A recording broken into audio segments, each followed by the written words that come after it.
असंही ते म्हणाले.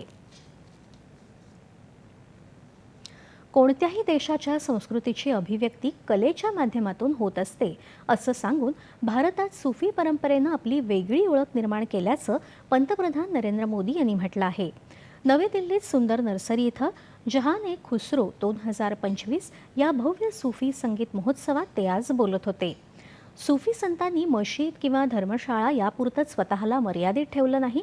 त्यांनी पवित्र कुराणाबरोबरच वेदांचे स्वरही ऐकले. संत आणि अवलिया यांनी भक्तीला नवा आयाम दिल्याचं पंतप्रधान म्हणाले. आपला हिंदुस्थान असा स्वर्गीय बगीचा आहे जिथे संस्कृतीचा प्रत्येक रंग उमलला आहे. इथल्या मातीत काहीतरी विशेष आहे असं पंतप्रधान म्हणाले.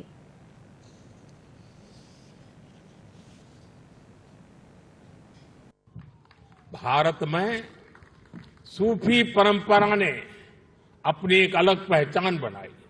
किसी भी देश की सभ्यता उसकी तहजीब को स्वर उसके गीत संगीत से मिलती है, उसकी अभिव्यक्ति कला से होती है।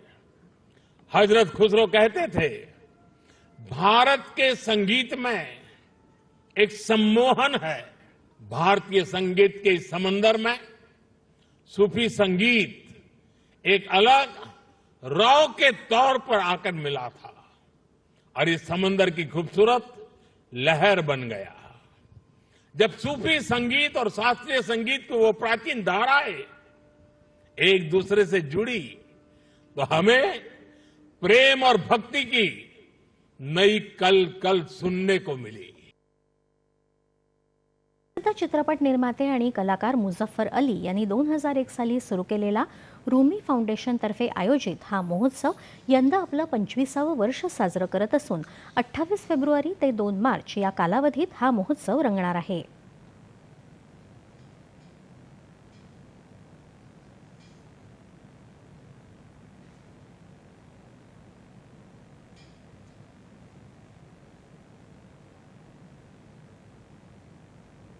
सर्वात वेगानं विकसित होणारी महत्त्वाची अर्थव्यवस्था हे बिरुद कायम